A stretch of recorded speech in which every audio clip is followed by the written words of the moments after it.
Hi everyone, MARKCHES here. Welcome to the channel. For today's video, I'll be giving you my performance review of the all-new Harden Volume 8. So, let's go.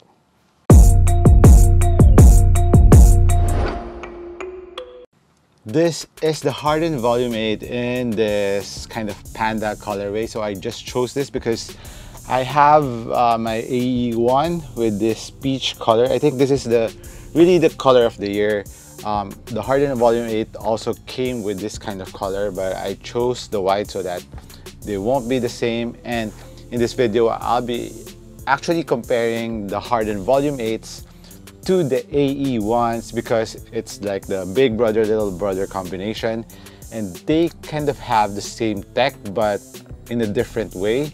So we will find out which is better and which is more for you. So let's go. Starting off with the Volume 8's upper, I actually like it better compared to my Volume 7. I'm not too sure if it's in the other colorway, they will be changing the material. But for this one, it has a softer leather. As for the toe cover here, remember on the Volume 7, it also has like a leather panel here that's covering the upper, which is not stitched to the shoe. If you can see it here, the laces is just around here, but you can put your fingers inside, so it's an overlay. And I like this material better because it's softer, way softer than the red pair that I had with the Volume 7, which is made out of like a patent leather, which is a little bit stiffer compared to this. So I like this one. No break-in time needed for this piece here, and I didn't feel any discomfort around this area when I was bending my toes on the Volume 8, which is really good. Even for the first wear that I played with this, there was no discomfort. And even on the side panels of the Volume 8s, surprisingly, at first I was anticipating for it to be stiff and it will have some discomfort around my lateral part, especially in this area of the sneaker and even on the medial side. So it goes up to here, but surprisingly no discomfort there because I think the material, the piece is kind of soft too, and it doesn't need that much break-in time, especially after wearing them after just one game. They heat it up and they become a lot softer. So you can see there's some creases here on this area. Those are the crease marks, so they bend, so they're not that stiff. Even on the lateral part, you can see it, those creases bend, so in that area. So pretty surprised with that because I was expecting it to be a little harder, and comparing it to the AE1. The AE1 kind of needed more break-in time for the upper, especially this part of the AE1. So this part of the AE1, you really need to break it in because it's not the soft foam that they use here on the Hardens. It's more of, although it's kind of soft, but it doesn't bend like the Harden does. But the honeycomb part bends, but this panel, these two panels here, which are kind of solid, so that needs a little bit of break-in time for the AE1. But after that, they're also very, very soft, and that's just the main difference between the upper. And as for the lateral support that the Hardens will give you in this pair, is really, really nice. This piece is not just for design, but it really cages my foot and it's giving me a very nice lateral support. I feel very stable in the Hardens. So I think mostly all of the Hardens recently have been very, very stable and a lot of lateral support, especially because Harden, as you know, he's a bigger guard and he always does lateral moves, especially a step back where he plants his feet like this and pulls it back. So he needs it to be ultra responsive on the lateral part, especially about the forefoot part of the sneaker and even on the medial side. So it's really designed for James for this sneaker. And even this red piece here that goes from the traction, it goes up here, also acts as a cage too and extra lateral support to the sneaker because it's made out of a stiffer rubber, so it's double layered around this red part, which is good. And when I was playing with the Hardens, I feel like it's really giving me a ton of responsiveness, especially when I'm doing lateral movements. Especially right now, I'm still not 100%. So it's really helping me out in my lateral move so far because of the support that's giving, and I don't need to think of it too much. Like I need to be really careful on my step, but this one really hugs my foot really well. And I love the fit of the Hardens for this pair, and going to the lacing system of the Hardens, it's also like the fast lacing system. It has this loop here, lace loop here, that's easy to adjust, which on the AE1 was really hard because it's kind of hard to adjust these laces on the AE1. And the tongue of the AE1 starts around the midfoot, while the Hardens really starts from the edge of the mid to the forefoot part of the sneaker. So it's very easy to adjust it, even though this is a one booty upper. But you have to just loosen up the laces. It's very easy to pull. See how easy it is that I pulled the laces here. So it's very easy to loosen up and open up the sneaker, and you can easily put your foot in. Just of course grab this too, and the boot is not too thick, so it's very easy to stretch it out and put your foot in.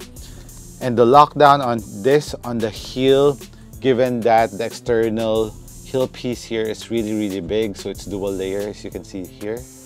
This is the external piece, plus there's another padding here and an extra padding here too, so it's double layered.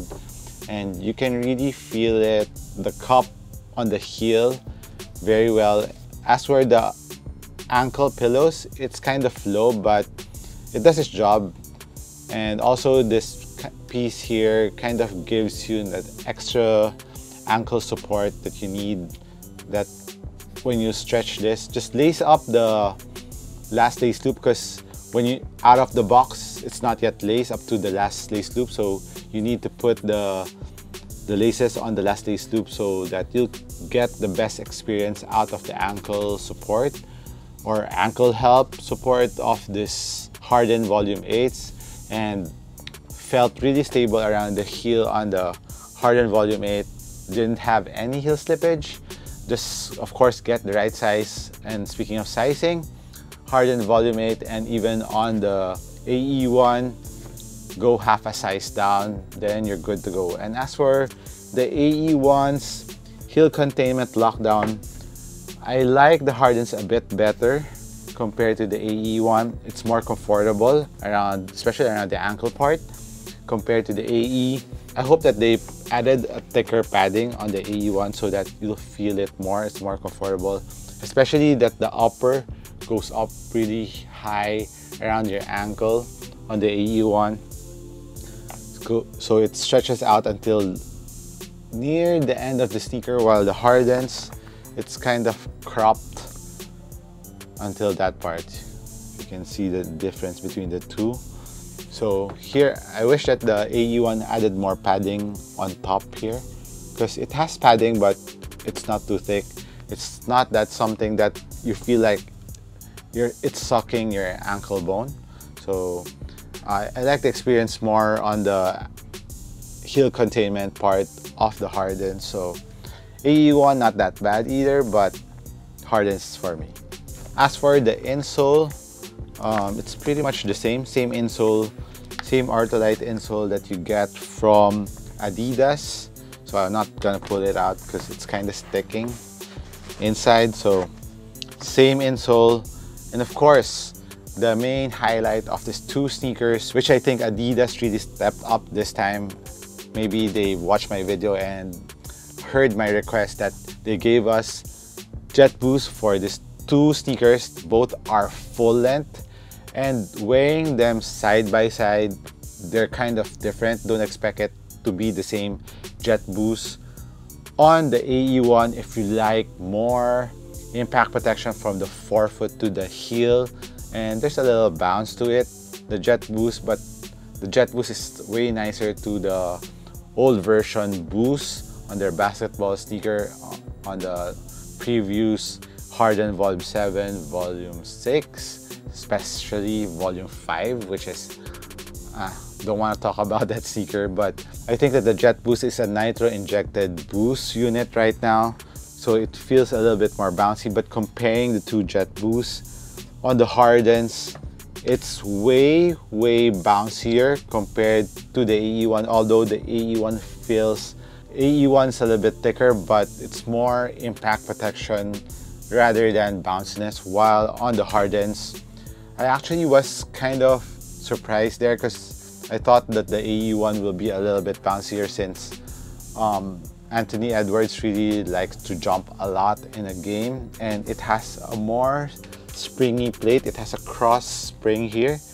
It's from the forefoot to the heel. But the Hardens, even though the torsional plate is just around here, it's not as long as the ones on the AE1, but still the Jet Boost feels a lot bouncier.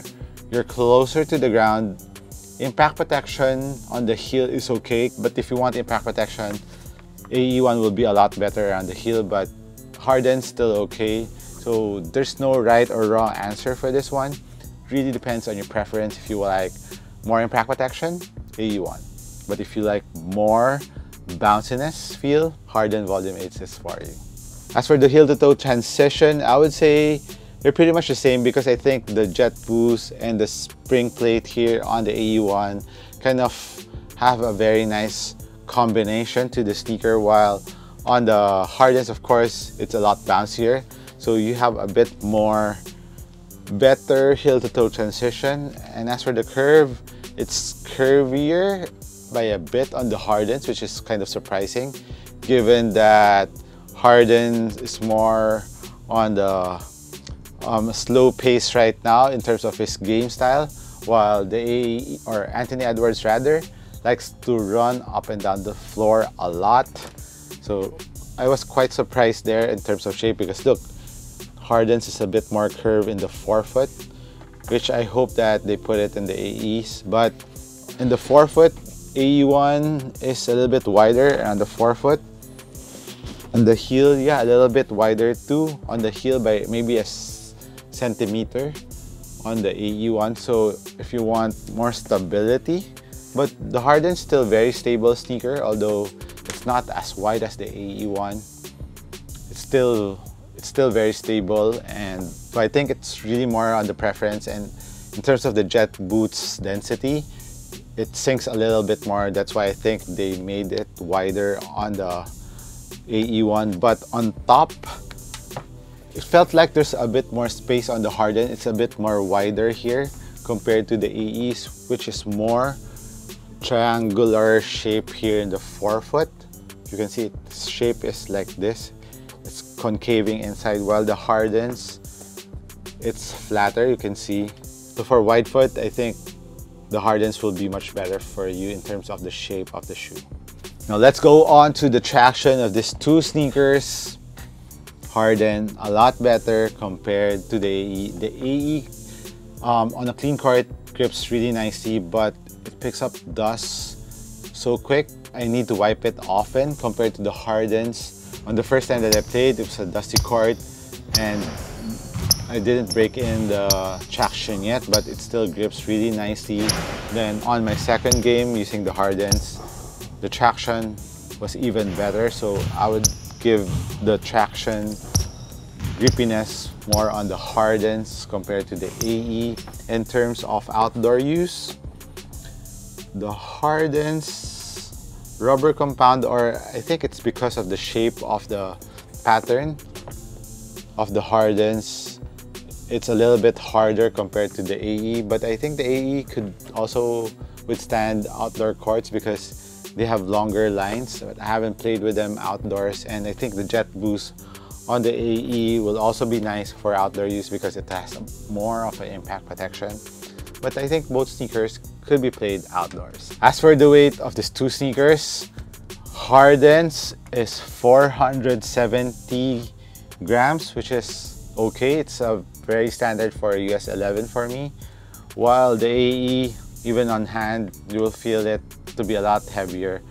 it's 540. So around 70 grams difference between these two, and you would feel it even though you're holding it. And a lot of the weight is coming on the heel part of the AE. So for a longer period of playing, I would recommend the Hardens. But if you're just playing a league game, the AE1 will be okay, because if you're playing 2 hours and your feet or legs will get sore after the second hour or during the second hour, you will feel the weight more of the AE1 on your foot compared to the Harden Volume 8s. For the price of this two, AE1 is, I think, around $120 US or $130 US, if I'm not mistaken. It's just around 7,800 here in the Philippines, while the Hardens is 9,000 pesos. So that's around $30 to $40 difference between the AE1 and the Hardens. So this is more expensive, I think mainly because of the density of the jet boost is different from the Hardens. It's more bouncy, it's more compact, and traction is on point on this. But the AE1 is not that bad either, especially for the price point. So if you're more on a budget and if you like a lot of impact protection and you don't mind the weight of the sneaker, and of course the traction is okay, go with the AE1. But if you want full performance, maximum performance, or the best performance out of these two, and budget's not your problem, I would suggest you getting the Hardens instead, because for me, I like the shape of it.